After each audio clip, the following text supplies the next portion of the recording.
excellent. And I'm live. Yes. Okay. As I said, we are coming up near the end of this unit. Probably by next week, I should be having some form of an assessment for this unit that will take us into the next thing. It's going to be great. Yeah, probably next week that's going to happen. Just so you guys know, I'm looking, for those in the live stream, you can't see it, but I'm pointing to a calendar right now. This is where we're at right now. Next week, and knock out that assessment. What's happening this week? Yeah. And then we're back. Now, I want to make sure we're all on the same page here. This week that I'm pointing to, which is November 9th to November 13th, still counts, I believe, I got to double check this, but I believe it still counts as the first marking period. November 9th to November 13th. Just double checking that here. Yes, the marking period supposedly ends on the 12th. I think it ends on the 12th or the 13th. Who the heck knows? And then November 16th should begin the second marking period. And if you happen to remember, November 16th is when they want to institute those changes with everybody coming in 5 days a week. Oh, happy day. Who the heck knows what's going to happen, but that's the world that we're living in. So I just wanted to give you that heads up that I'm planning on getting a major in probably next week to wrap up this little unit thing. My goal for today is to review the quadratic formula with a variety of problems. I do have some more information to throw into your notes, but we will get there when we get there. But for right now, I'm looking at the board. And hopefully, for those of you in the live stream, you can kind of see that I turned off the camera, the projector, so you wouldn't have a giant glare in there. But I have these shapes up on the board. I want you to look at these shapes. Now, each shape represents a certain term. These blue shapes right here are supposed to represent x squared. And for every little blue shape that I have up there, that's supposed to represent a positive x squared. I'm just going to write that over here because it's supposed to be like x by x. So this is really an x squared, x times x. These green things are supposed to represent a 1x. These green things are supposed to represent a 1x. And it's supposed to be because they're a 1 by x rectangle. 1 times x would give you 1x.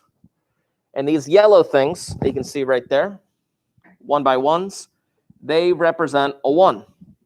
Move that over just a tad. There we go. Fantastic. Now, what I have on the board is the representation of a quadratic. I have one blue shape, which represents the 1x squared. I have 6 green shapes, which represent the 6x in the middle. And I have 5 yellow little things representing the 5 1s at the end. Now, I'm going to tell you a little something that I've learned recently. When you think of the word quadratic, people typically think of the word quad. I think quad because I think quad equation, quad formula, quad factoring. Anything with quad is usually referring to a quadratic. But if I'm thinking of the word quadratic, do you know what number typically pops into my head? What number typically pops into your head when you hear the word quad or quadratic or anything like that? 4. Typically 4. Yeah. What up here screams 4? There's nothing up here that screams a 4. You think quad, but there's no 4. You think quadrilateral, something along those lines. But again, there's no 4 up here. You all took geometry. Y'all love geometry, right? Several people are kind of giving me the looks. All right. A quadrilateral, by definition, by the purest, most basic definition, what is a quadrilateral? Going back to geometry. What is the most basic definition? You could have a ton of quadrilaterals. You could have squares, rectangles, rhombuses, kites, parallelograms. But what is a quadrilateral in general? Cricket. Question. In geometry, did you guys, I don't know if you did this, I have no idea. Did you ever do like the family tree of quadrilaterals? No? That's okay. I don't know many geometry teachers that actually do it. I'm not going to teach you it. That's not the purpose of today. Quadrilateral is 4 sides.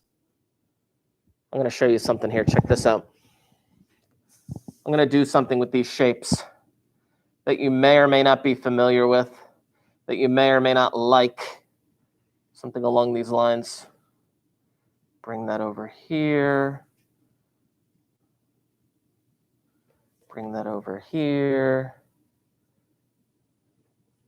Oh, I mixed up these numbers. You know what I did? I mixed up these numbers. Wait, did I? No, I didn't.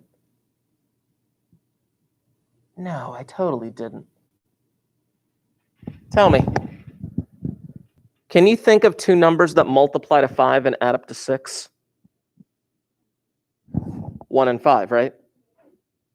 Check this out. That's what I needed to know. That's what I needed to know. I can rearrange these shapes to form something here. Chapow. I made a rectangle. Now, the reason why I asked that question, they gave me 2 that multiply to 5 and add up to 6, is because of the general idea that we've been doing with factoring. A times C, you told me 1 and 5 because they multiply to 5 and they add up to 6. So that when I factored this thing out, it would end up being x plus 1 across one side and x plus 5 along the other. This is what this thing factors into. This is why they call them quadratics. For a quadratic to be typically factorable, you can turn it into a 4-sided object, a quadrilateral. I can do it again. Let's try a different one. Give me a number, any number. No, don't say a number. Say your favorite number that we haven't said today. 9? Oh, we could do 9. Absolutely, we could do 9. Ooh, I got to do a good one with 9. Okay, I got it. Hold on. I'm going to do a different one with 9. So I got 1, 2, 3, 4. Perfect. I'm going to move these over here.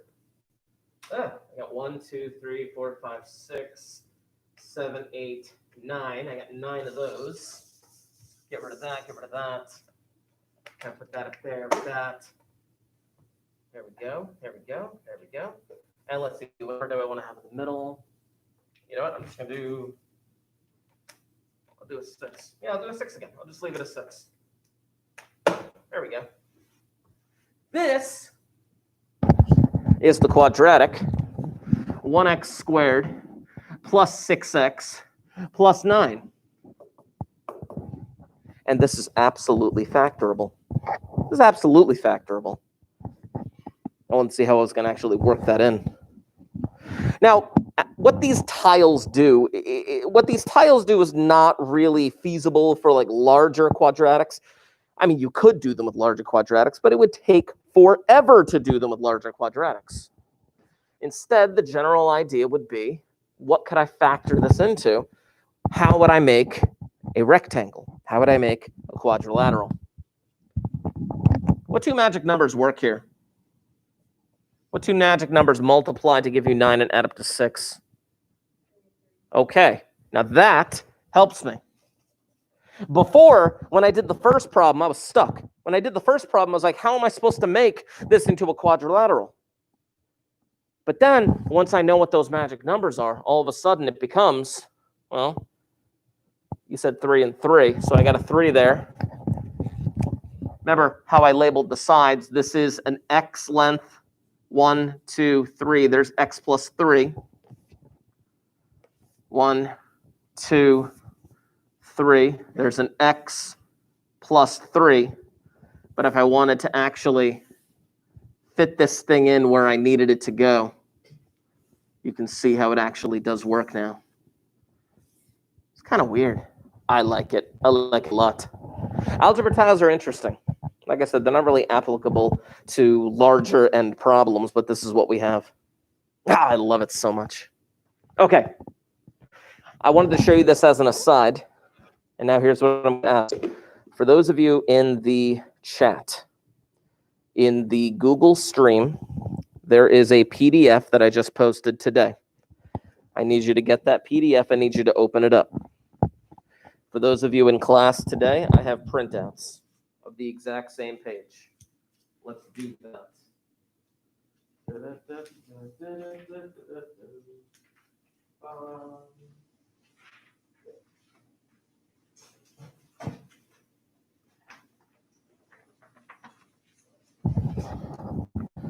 So maybe I can get the link in there. I can throw that link into the chat. Let's see. Copy link. Throw that into the chat. Boom. So if you're in the chat, that link should take you directly to the Google Classroom post where I had the PDF. That is the review that we're going to be working on today. So we're going to take this piece by piece. Last class, I was working on some stuff. Was it this class where the power went out, or was it like the day that the power went out? Or was that Tuesday? That was Monday? Cool. And I know we ran out of time when we were working on a word problem. Well, today's the day. We're not going to finish that word problem, but we're going to do a different word problem that's going to be very helpful towards understanding this stuff. It's going to be phenomenal.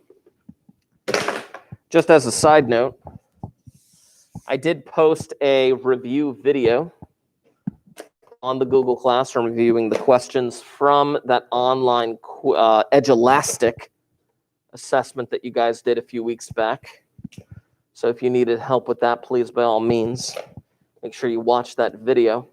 It's an incredible review for those of you that need extra practice with factoring. But right now I'm on this worksheet. So let me bring this up. Click, click. And boom. Boom. Looking at this problem that's frozen on my screen. There we go. Let's zoom them in. Now, again, for those of you in the chat, if you can't see what I'm reading, yes, that PDF is much more helpful in regards to seeing what I'm reading. But let's see what we got. You and your friend are playing tennis. Your friend lobs the ball into the air, hitting it 3 feet above the court. With initial velocity of 40 feet per second, you back up and prepare to hit an overhead smash to win the point. I don't know, tennis is kind of a foreign concept to me. But I do know that if I hit the ball, it doesn't matter how hard I hit the ball, it doesn't matter what angle I hit the ball at, per se, the path of said ball will always be parabolic. It will always look like a parabola. And they're telling me that the equation in part A, the equation is a quadratic, in which I'm going to have to figure out what equation that is, and then do a bunch of stuff to go along with it. So here's the first thing that I need you to do on that piece of paper. Here's the very first thing. At the top of the page, I want you to draw something. And if you're doing this at home, you can draw this on a separate sheet of paper and whatever notes you're taking. I want you to draw something for me. I want you to make a little XY plane like I'm doing right here. I want you to indicate right there is 3 feet. I'll zoom in a little bit more. You can see that. I want you to indicate right there that that's 3 feet. Let's just pretend for a moment that that is your friend hitting the ball. Your friend is hitting the ball in a parabolic path over to you. Now you're standing here ready to go with your tennis racket. I don't really know how to draw tennis rackets, so I'm just going to draw this. You can draw something of the same. There's my amazing tennis racket. Oh, it's not. It's there. It'll focus in a moment. There it is. There's my amazing tennis racket. Looks like a fly swatter. But this is the situation that you have at hand. This is the situation. I need you to recognize the situation that you have at hand. Because when it comes to word problems, you're going to need to conceptualize what's going on. And based on the question that they are asking you, you may have to do something slightly different. Drawing a picture is a very good way of conceptualizing this situation. Now, I don't know when I'm going to hit that ball. That's why it's an unknown at the other side. I just needed you to recognize the fact that this was 3 feet. Now, obviously, the ball is not going to continue down this way. It's not going to continue down this way in real life. You are not hitting the ball backwards. No big deal there. But keep in mind that there are going to be a couple answers that end up coming out of this problem in which you may have to ignore one of them. But we'll deal with that when the time comes. Let's go back to part A. Now, part A says to use that particular model where v sub 0 is the initial velocity and h sub 0 is the initial height. I have so many people who read this question and they panic. They panic at the sheer sight of little subscripts and velocity and heights. And it's like, Anybody in physics right now? Physics? No? What science are you guys all in? Chemistry? Okay. I still hear music out of somewhere. I feel like taking those ear pod things and dunking them in water. Yeah. Those aren't waterproof, right? They're not? Oh, cool. That'd be fun. Yeah. So let's make sure that if we do have any electronic devices on us, that we're not letting it consume us, where we just have them on all the time and we're just kind of staring at them longingly, hoping that we were somewhere else. You know, it would be better if we did focus on what we needed to focus on, especially considering that there's going to be a major assessment next week. But what do I know? Anyway, back to this. Using that model, they tell you what the initial velocity is. They tell you that the initial velocity is 40 feet per second. I'm going to underline that. I suggest that you do the same. And based on what we drew, you can see the initial height in our picture. Our initial height is in the picture. It's basically like if your friend, we're taking that ball, and again, I'm going to try and demonstrate this a little bit. It's like kind of an underhand kind of shot like that, where it's like, 3 feet above the ground or something like that. I'm just going to lob it over the court to the other side or something along those lines. Kind of hits it over there. Knowing that, this is our equation. H equals negative 16t squared plus 40t plus 3. And again, I would suggest try to make your t's look like my t's if possible, only because people tend to get them mixed up with the plus signs. We talked about that a little bit last week. I want to show you a slightly different way to write this problem. A slightly different way. Here's an alternative way to write it. Here is an alternative way to write it, and I'm going to make a little note right here. This is your review. So again, I want to have as much information on here as possible for you. This is just an alternative way of looking at it, alternative form. We'll zoom in, zoom in, zoom in, zoom in. There we go. There's no difference between these two. There is no difference between these two. It's just an alternative way for this thing to look. I want you to be able to recognize that. Now, a lot of people get freaked out. A lot of people get freaked out at this. Please do not get freaked out at that. That is nothing more than f of x. That is nothing more than f of x. It's just function notation. That's all that it is. Whatever value of t you end up plugging in, you just plug it in for t. Oh, I want to figure out, okay, where's the ball going to be at 5 seconds. 5 seconds, and then I just going to 5 all the t's. It's just another way that you might see it. And if you see it that way, I don't want you to be freaked out by it.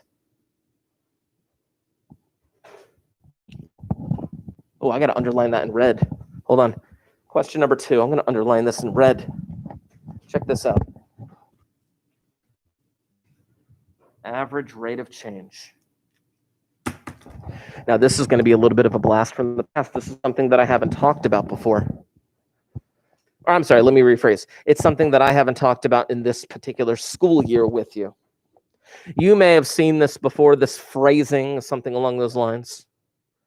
Rate of change. Ooh, what kind of PTSD memories do you have hearing the phrase rate of change? Ooh, think back to Algebra 1. What pops into your head when you hear that phrase rate of change?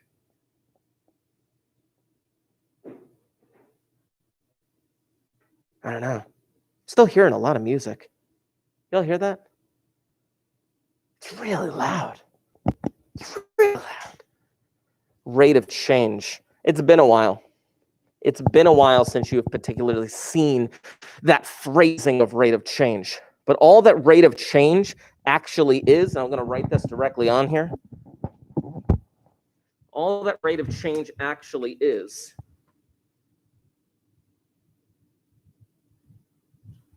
slope. Now, I want to be very clear about something. Slope deals with linear equations. Slope deals with linear equations. This clearly is not linear.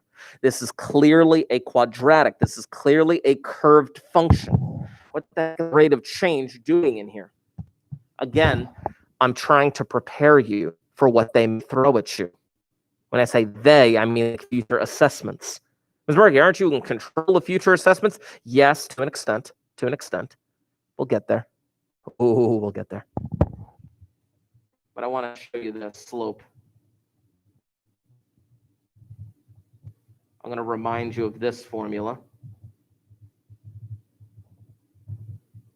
Remind you of that fancy formula that you've seen way back in the day.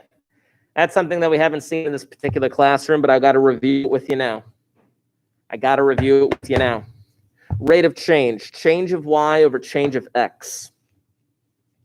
They want to know what is the average rate of change of the height over the first 2 seconds.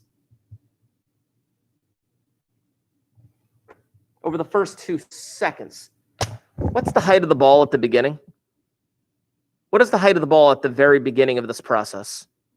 3 feet. How many seconds have gone by if the ball is at 3 feet? Say yes. Oh, 0,3.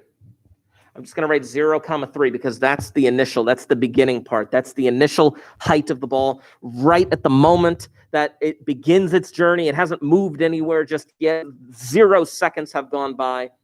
3 feet is the height.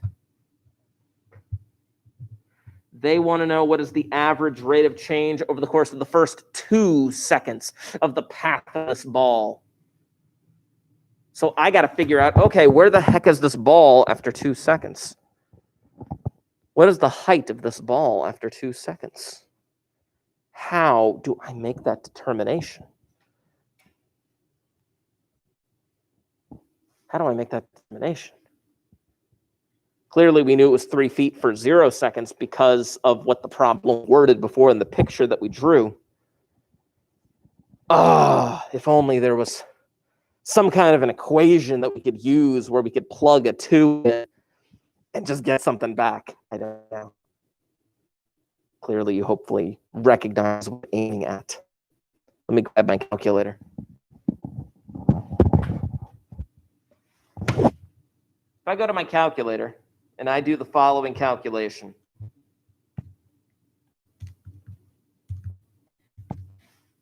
Look what I just typed in. Now I'm going to hit enter in a moment. But look what I just typed in. I just threw those 2's in for all the t's. Just did a quick substitution, direct substitution of a constant number. That 2 representing 2 seconds on the parabola. And figuring what is the height of the parabola after 2 seconds. Oh, it's 19. As in 19 feet in the air. 19 feet in the air. This is using the quadratic to fit whatever the question is asking. Because again, These questions are all going to be different what they throw at you. All of these questions that they throw at you, they're not all going to be the same. They're going to be different, slightly different. That's what people hate about math. They hate the fact that these questions are worded just slightly different from the next because they just want some consistency. But I'm trying to get you to a point where you can read the question and then try to decipher what it is it's saying so that you can make the step to try and solve it. So I look back at this problem. Now that I know those two, again, I go back to Algebra 1. Algebra 1. It's just a matter of plugging and chugging. Plugging in the numbers into the appropriate location. The y values, the x values. I end up getting 16 divided by 2. Keep in mind, these two numbers right here. Look at these two numbers that I'm pointing to.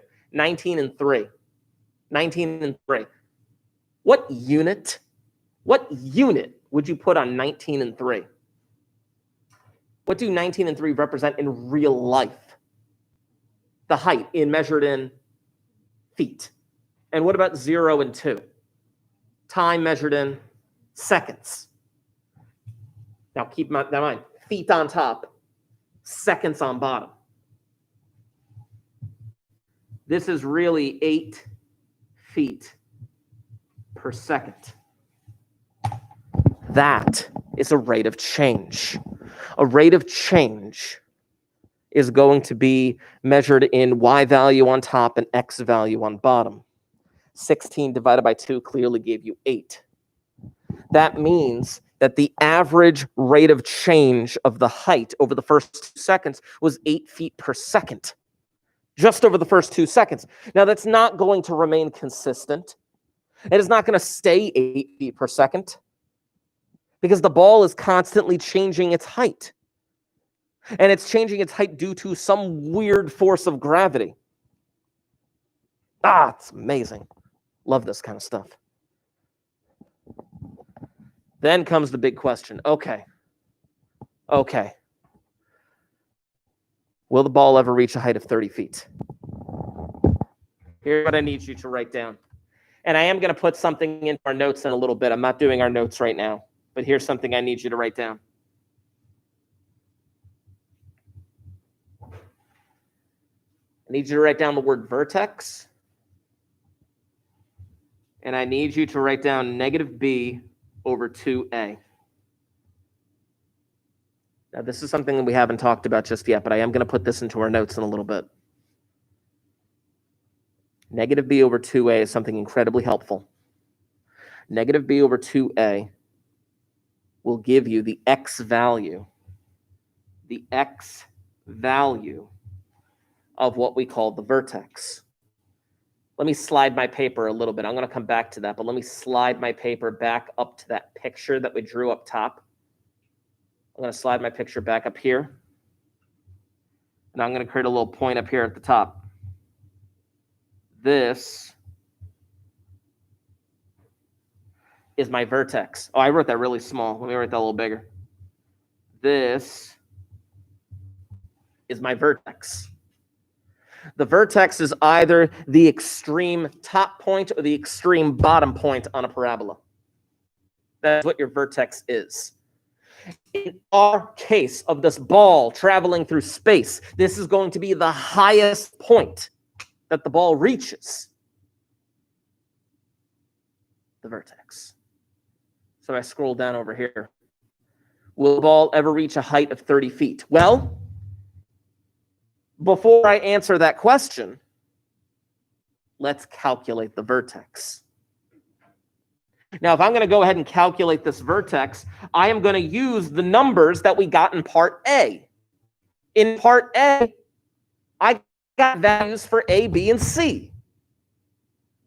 If I go back over here, I got values for A, B, and C. AX squared plus BX plus C. This is, again, something that we have to recognize. They're not going to can't even say it. They're not going to spoon feed you answers.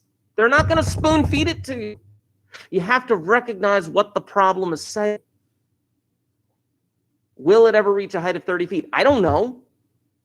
But let me find the highest point, and then let me try to answer that question. It's going to be negative 40, because negative b, over 2 times a. In this case, a is negative 16. Negative 40 over negative 32. Because you got to calculate the bottom of that fraction first. I'm going to go to my trusty calculator. It spits out a 1.25. Now again, this comes down to a proper interpretation of the problem. I'm trying to train you up to the point where you can properly interpret things in word problems. I know how much you hate word problems. I know how much you guys look at word problems, and the first question that pops into all of your heads is, what are they even asking of me? I'm trying to train you up for that. Now, this formula right here, this is new. This is new. But even though this is new, you can use it. The vertex, or I should say specifically the x value of that vertex, is 1.25. Let me go back to my little chart here. I'll go back to my little picture that I drew at the top here. I'm going to add some more information. I need you to add the following information. Here's a label. That axis is measured by feet. That axis is measured by feet. What is the x-axis measured by here? Seconds. More specifically, time. But I am going to write the word seconds because I want to stay consistent with the word feet. This is measured in seconds. As the seconds go by, the ball is getting closer and closer to me as I am preparing to take this shot. 1.25 does not represent the maximum height. 1.25 represents the time it takes to get to that maximum height. It represents the time that it takes to get there. It takes about 1.25 seconds to get to that maximum height, whatever that maximum height is. Then after it gets to 1.25 seconds, then the ball begins its descent all the way back down to me as I am preparing to fire this ball back at my friend. I need to know what the height is. They wanted to know, will it ever reach a height of 30? I still don't know. I still don't know. Will it reach a height of 30? I don't know. But I can do something with 1.25. I can take the 1.25 and do this. And I would ask you to do the same.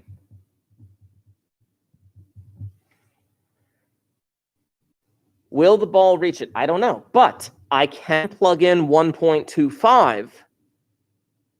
And when I plug in 1.25, it will spit out the maximum height. You have to know how to use formulas properly. Negative 16, 1.25 squared, parentheses will save your life, 1.25 plus 3.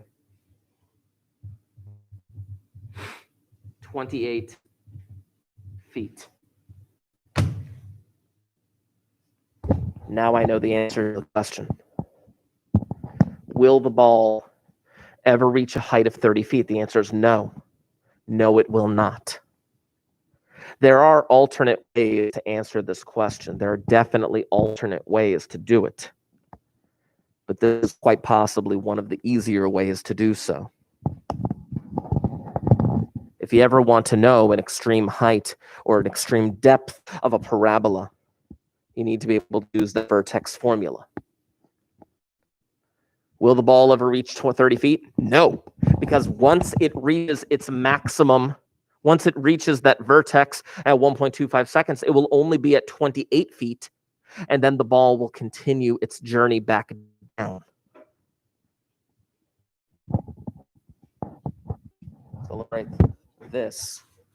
No maximum is 28 feet. And I proved it. I proved it by using that vertex formula. Oh, you can cross out part D. I don't know why I included part D on there. Because we literally just answered that. Why would I do that? So I'm going to cross that one out.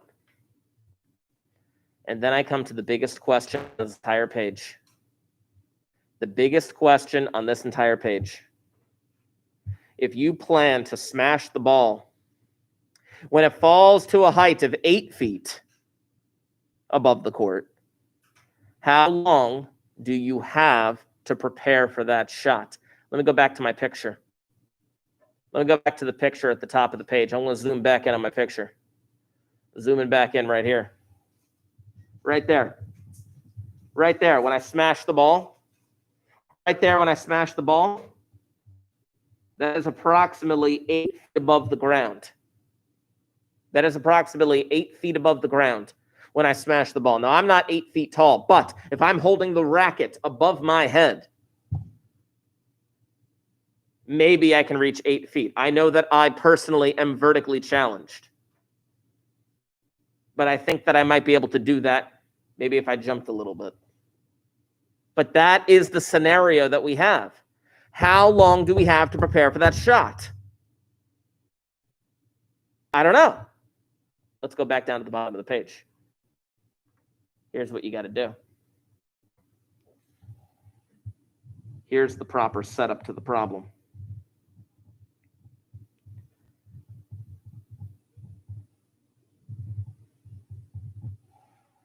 This is the proper setup. See, because the question is asking how long do you have? How much time do you have? I could. I don't know, is that an Australian accent? I don't know if that was Australian or something else. Definitely not Welsh. Anyway, back to this. Question, honest question. Did I accidentally set that off by something I said? Because, like, you know how, like, sometimes, like, randomly, if you have, like, a Google, does anyone have a Google Home? You know what I'm talking about? Like, some jackal and say stuff and it answers you back. Like, I thought I might have done something. Anyway, back to this. You don't know how long it takes, but you do know the height. You know the height is 8 feet, and this is where we're at. Now I got to solve this thing. There's a bit of a twist at the end. There's actually two twists. Two twists in lime, one in lemon. Let's mess around with this a little bit. First, I'm going to do this. You know what? I'm just going to do it this way. 0 equals negative 16t squared plus 40t minus 5. I decided to break my little rule of trying to keep the a value positive. I'm just going to do it this way because I just want to see what happens. I subtracted the 8 from both sides. Write this off to the side now. Write this over here because you need to know this one. Negative b plus or minus the square root b squared minus 4ac, the whole thing, over 2 times a. You need to know that. You need to know that. Move that down here a little. That formula, you need to recognize, set that up. That formula, you need to know how to properly execute it. That formula, you can't mess up a single negative sign. If you mess up a negative sign on that formula, it's going to fall apart. Don't do it. Don't do it wrong. Do it right. Oh, check this out. Look at this. Look at this. Look at this.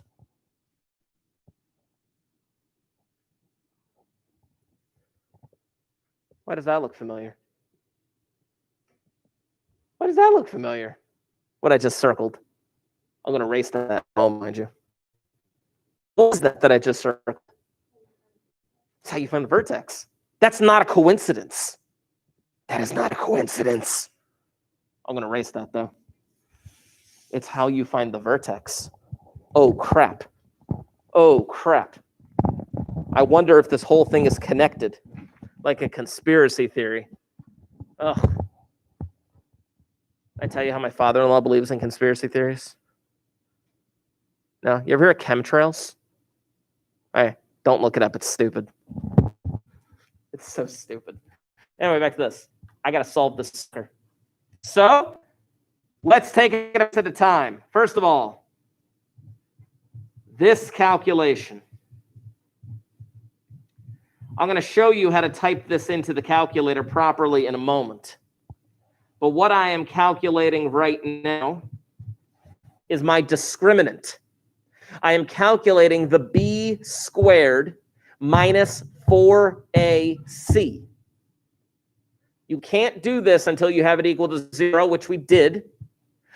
You need to be able to calculate the discriminant. I'm going to go to my calculator to knock this thing out. No worries there. Come on, calculator. 40 squared minus 4 times a times c. Be careful with how you do this. I'm going to zoom into my calculator. I just need to show you. Oh, no, it disappeared forever. Minus 4 times a times c. There we go. I'm going to zoom in on my calculator because I need you to see this real quick. This is very important. This symbol that I'm pointing to, that is the negative symbol. That is the negative symbol. Whereas this symbol that I'm pointing at now is the minus sign. I need you to distinguish between the minus sign and the negative sign, especially on the graphing calculator, because they are two separate buttons. More often than not, people will end up getting syntax error on this because they mess up the negative sign and the minus sign. Be careful. Click. There it is. 1280. Oh, crap. I got a 1280 of value of my discriminant. That's terrible. I know. Let's just see what happens. Let's see. I got to figure this out. Negative b plus or minus the square root of 1280. The whole thing is over 2 times a. It's over 2 times a, which is 2 times negative 16. Ugh, that's disgusting. Negative 40 plus or minus the square root of 1280 over negative 32. That is the grossest thing I've ever seen in my life.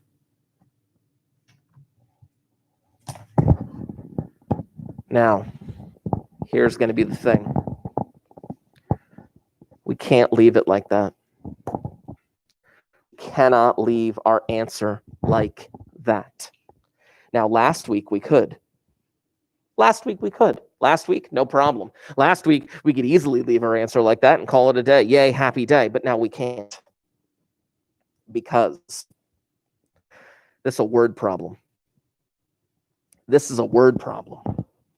The question was, how long do you have to prepare to take the shot? How long do you have to prepare to take the shot? It makes no sense if I give an answer like this. This is a word problem. And since this is a word problem, you need to give an answer that makes sense in the context of the problem. Now, I caution you, you do have to be careful. Of course, you all have graphing calculators. Don't worry about them right now. Don't take them out. Don't pull out the computers. Don't do any of that. I'm going to show you on my calculator how to do it. But you need to be extremely careful. Extremely careful. Ah. Crazy, crazy, crazy. Oh, as a side note, anybody have an Android phone? Android phones? Nobody? Do y'all have iPhones? That's disgusting. What? Can I tell you why my phone's better than yours? You see this? This is my phone, right? This is my phone. That's my phone. This is my phone. That is a fully functioning TI-84 graphing calculator on my phone using a program called Wabbit Emu, which you cannot download on an Apple phone. Why is the what? I know, don't they? It's so cool. You can't get that on an Apple phone. Sucks to be you guys. Anyway, back to this. I have to calculate this thing. And I wanted to show you how to do it. I just wanted to show off my phone as well. I have to calculate this thing. But watch how I'm going to do this. Watch how I'm going to do this.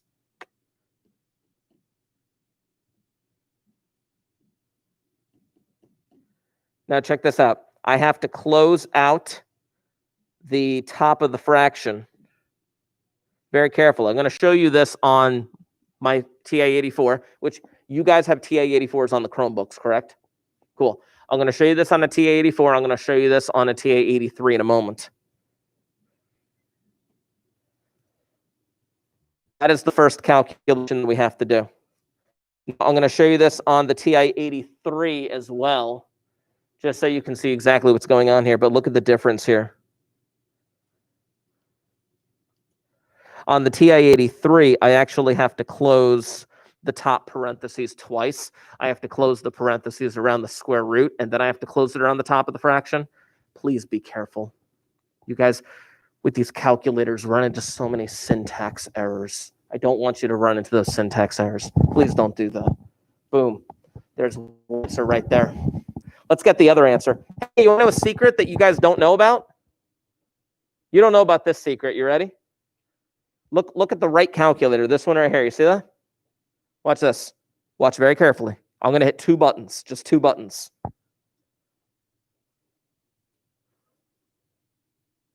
Most of you don't know about that.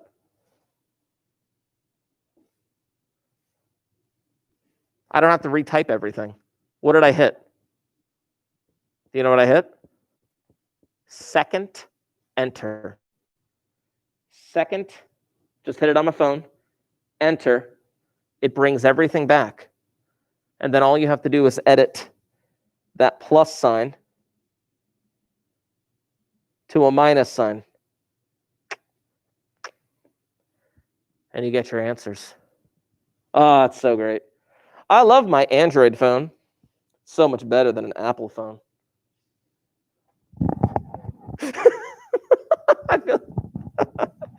I feel like by me just having that conversation, you're just like, no, we're going to have a fight later.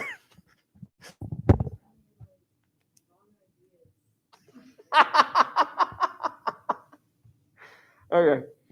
But I got two answers, ladies and gentlemen. I got two answers. I got 0.132 seconds, and I got 2.37 seconds. Oh, crap. Oh, crap. I can't have two answers to this. You plan to smash the ball when it falls to a height of 8 feet above the court. How long do you have to prepare the shot? What's the actual answer? Why?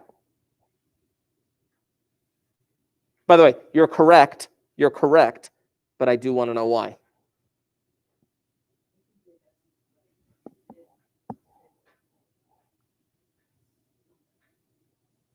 What do you think? Oh, time out, time out. Why does it make more sense, though? What? I agree with you. But I need a little more concrete information.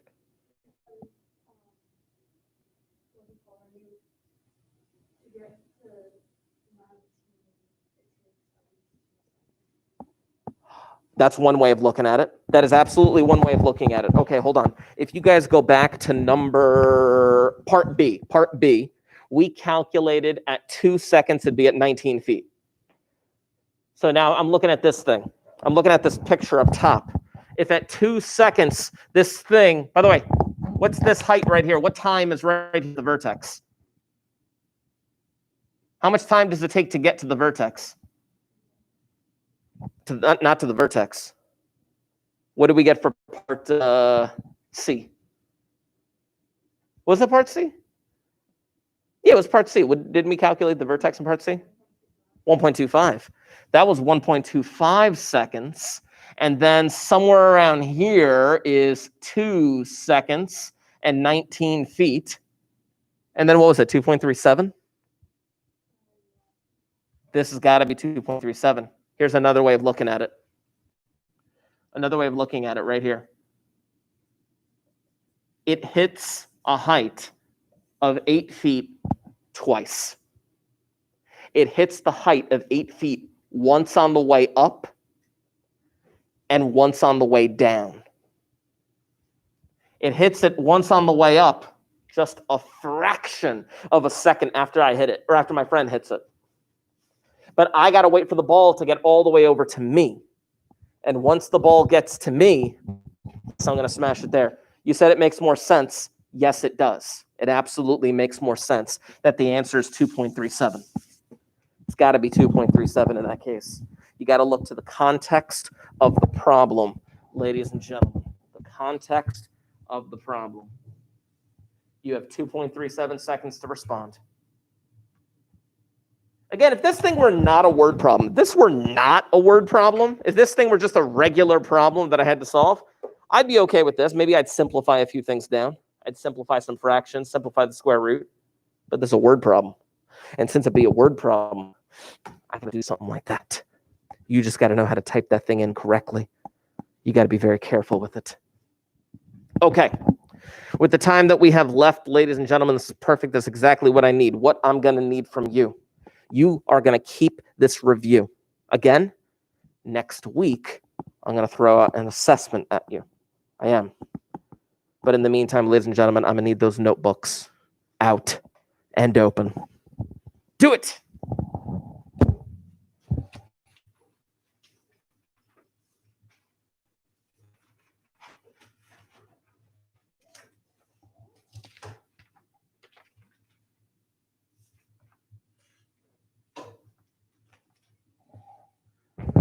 Honest question, though. Honest question, and I'm not trying to rag on anybody's phone here, but what are the advantages to having an Apple phone over an Android phone, though?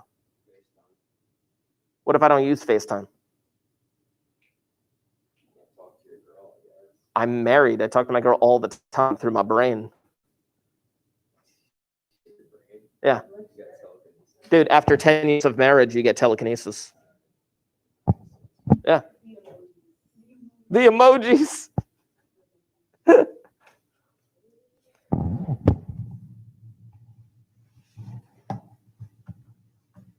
can just use like a Zoom or something, right? Like he says FaceTime. Can I just use Zoom? It's a what?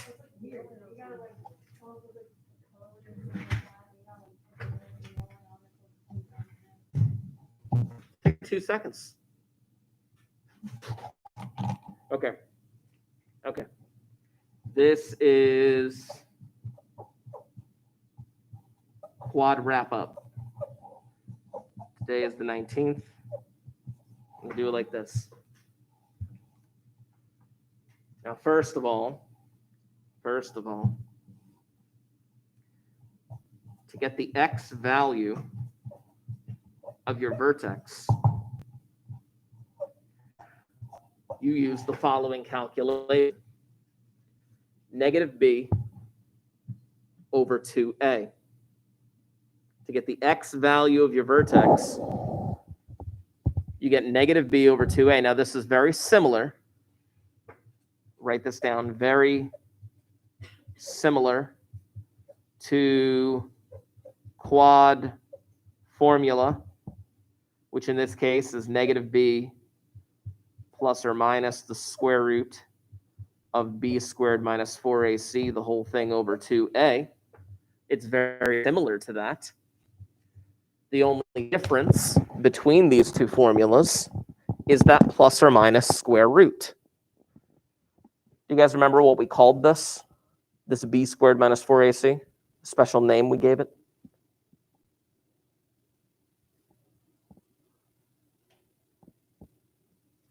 Oh, no one remembers. Oh, sad days. It made me cry on the inside. It's called your discriminant. It's called your discriminant. Now, the interesting thing here is this. There is a situation in which your discriminant can be 0. There is a possibility for your discriminant to be 0.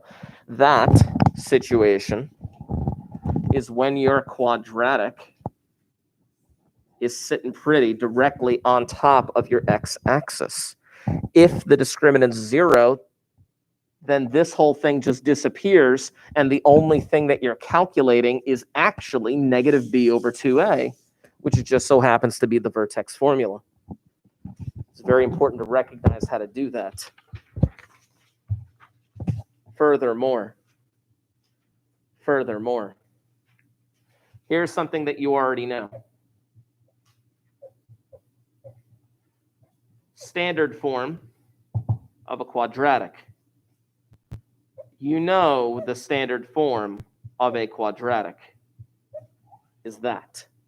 We've been dealing with that for well over a month now. That is the standard form of a quadratic, where you have the values of a, b, and c. But I want to push it a little bit farther. And what I want to push it to now, I want you to be able to recognize a different form known as vertex form. Now, it may look strange, may look weird, but this is what they call vertex form. What are the only parts of this that look brand new of this vertex form? What parts of it have you never seen before written in an equation before today? And? No, not the parentheses. You've seen parentheses before. The H and K, though. The H and K. The A is the same.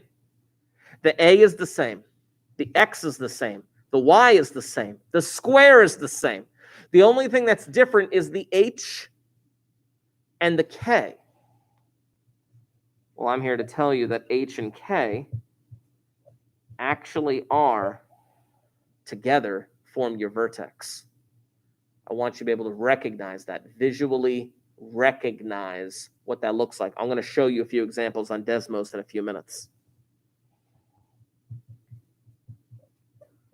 And then finally, something that we've been working on for quite some time is called intercept form. Now, I call it intercept form. I'm going to call it something else in a moment.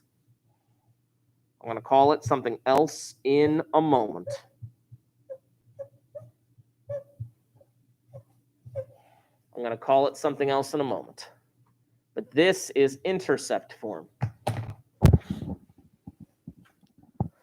Intercept form still has the X, still has the Y, still has the A. The only thing that they've now thrown at you are the P and Q. Ooh, P and Q. What does that kind of look like to you? Like, we've seen junk like this before. We've seen junk like this before with like parentheses being multiplied together and all that weird stuff. We've seen it after we've done what to a quadratic? Like, we spent so much time doing something to quadratics that eventually we ended up with something like that. What was it?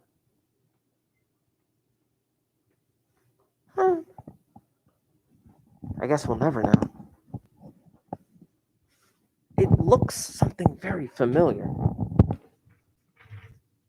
I guess I may just have to write it. This is also known as factored form. Factored form. Because when you take a quadratic and you factor it, you end up with something like this, where P and Q are your x-intercepts. P and Q are your x-intercepts. Question, you guys ever hear the phrase, mind your P's and Q's? Has anyone it's an old phrase. Has anyone ever heard that? You have. Do you know what it means? Okay. Mind your P's and Q's today typically means like mind your manners or some junk like that. But it came from the printing press. You guys learned about the printing press? You haven't? She has. Okay, Gutenberg with his printing press and all that stuff, where they had to like lay down like tiles and like print, That's where the phrase mind your P's and Q's came from, because if you look at a lowercase p and a lowercase q, the way that they were written on those tiles for the printing press, they wrote them or they printed them backwards. And then when they printed them on paper, they came out looking the correct way. So mind your P's and Q's was for the guy laying out those blocks. Nobody cares. All right. These three forms. Let me show you something on Desmos. Desmos.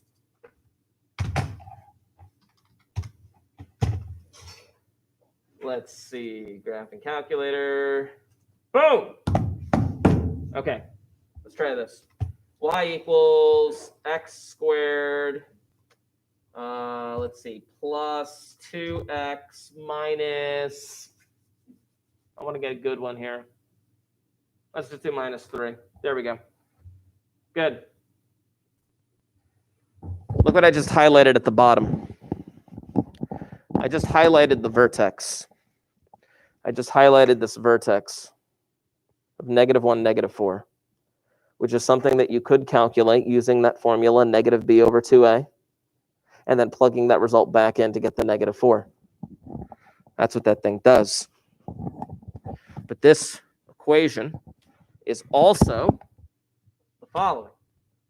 Y equals parentheses x plus 1 parentheses, come on you, parentheses squared minus 4. Notice I just put in that second equation. That second equation I just put in as vertex form. And the two equations are laying directly on top of each other. They're laying directly on top of each other, which is nice.